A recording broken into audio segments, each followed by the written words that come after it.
Luc Faré est avec nous. Bonjour Luc Faré, vous êtes secrétaire général de l'UNSA, fonction publique. Est-ce que vous suivez votre homologue de la CGT ou est-ce que ça vous choque ce que dit Sophie Binet ? Bonjour à vous. Nous, à l'UNSA, nous ne souhaitons pas se positionner sur cette question qui est somme toute une question d'ordre politique. Ce qui nous paraissait fondamental, c'est que le parti ou les partis d'extrême n'arrivent pas au pouvoir. Et pour nous, le Rassemblement national fait partie de l'extrême droite et il était important qu'à l'issue des élections législatives, ce parti ne puisse pas gouverner notre pays. Et ce sera bien le cas. Aujourd'hui, évidemment, nous sommes extrêmement attentifs à la formation de ce nouveau gouvernement, de ce qui est en train de se discuter et de se construire au niveau des organisations politiques. Mais nous, à l'UNSA, nous sommes pour l'instant des témoins assez attentifs, même plus qu'attentifs, parce que nous avons des revendications et que ces revendications, pour l'UNSA Fonction publique, nous les avons réaffirmées aujourd'hui.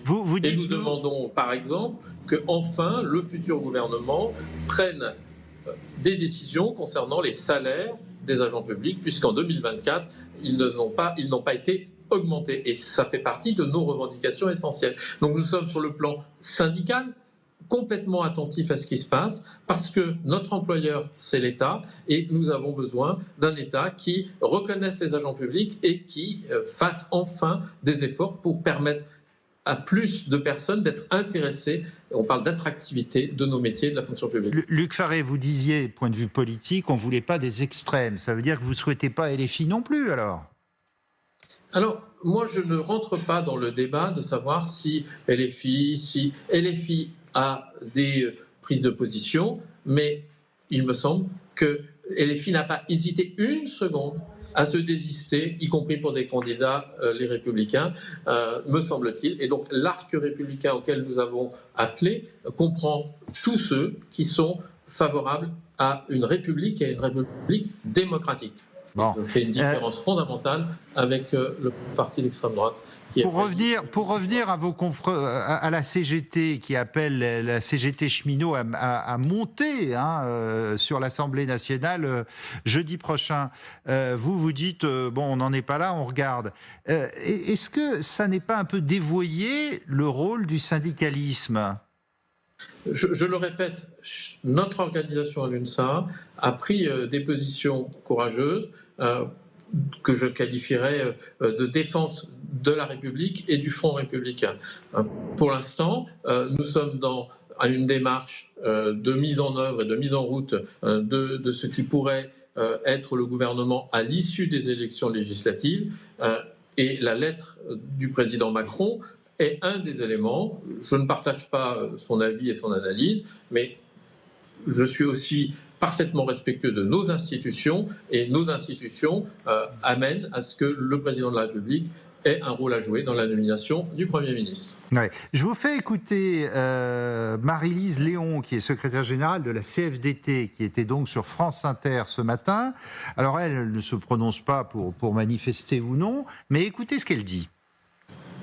Je suis un peu exaspérée d'entendre beaucoup parler d'alliance entre formations politiques, entre on veut bien travailler avec un tel, mais surtout pas avec un tel. Moi, ce qui m'intéresse et ce qui intéresse les Français et les travailleurs que je représente, c'est qu'est-ce qu'on va leur proposer concrètement, comment on change leur vie, comment on répond à leurs attentes. Les attentes des travailleurs et des travailleuses autour du pouvoir d'achat, des conditions de travail, elles se sont pas dissoutes avec les élections législatives. Elles demeurent et il y a une énorme responsabilité du côté politique de répondre à ces attentes.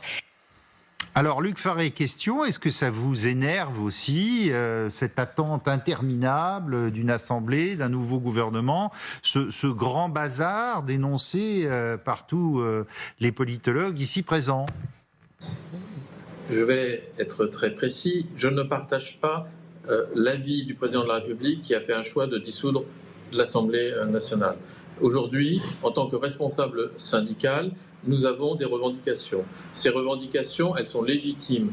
Les agents publics que je représente ici, je l'ai évoqué tout à l'heure, ont besoin d'une augmentation de leur salaire alors que l'inflation continue. Nous avions envisagé des négociations sur la qualité de vie et les conditions de travail. Je pense, et nous pensons toujours, qu'il y a un bilan à avoir et à faire de la fameuse loi de transformation de la fonction publique qui a été mise en œuvre en 2019. Donc, le champ syndical nous occupe. Et aujourd'hui, le temps qu'il y ait différents moments, y compris l'élection du président de l'Assemblée ou de la présidente de l'Assemblée nationale, qu'il y ait des discussions afin qu'une majorité puisse se dégager ou qu'il y ait des éléments qui permettent d'avoir une politique qui soit tournée vers le social. Parce que c'est ça l'enjeu. L'enjeu aujourd'hui, c'est que la politique qui devra être menée, c'est une politique qui doit répondre aux demandes des travailleurs, aux demandes des gens qui ont besoin qu'on les considère et qui ont besoin d'avoir leur vie qui s'améliore. Et c'est l'enjeu, et je crois que c'est un signal qui a été donné par les électeurs et qui rejoint ce que nous portons en tant qu'organisation syndicale, c'est-à-dire améliorer le quotidien et la vie de millions de Français. Et c'est en ça que nous regardons aussi bien les députés que les sénateurs, que le président de la République, afin que enfin ils entendent que notre pays a besoin d'avoir un second souffle en matière de vie quotidienne, de pouvoir d'achat, de considération des plus faibles de notre pays. Dernière question, Gabriel Attal qui resterait jusqu'en septembre, c'est ce qu'il y a de plus raisonnable pour vous ? Alors, il y a ces fameux Jeux Olympiques au milieu. Et est-ce qu'on peut mener ou pas un changement de gouvernement au niveau de cette période ? Ça, c'est de la responsabilité des politiques et du parti présidentiel. Mais cette responsabilité, elle dépend véritablement de ce qu'a fait Emmanuel Macron en faisant la dissolution de l'Assemblée. Donc, je le dis ici très clairement, pour nous, il faut que les politiques se mettent d'accord sur les mesures nécessaires pour les Français, parce que s'il ne se passe rien, qu'est-ce que nous risquons ? Eh bien, nous risquons ce que nous ne voulions pas, c'est-à-dire un retour, entre guillemets, en force de l'extrême droite. Et nous ne le souhaitons pas à l'UNSA. Merci beaucoup Luc Farré, secrétaire général de l'UNSA Fonction publique.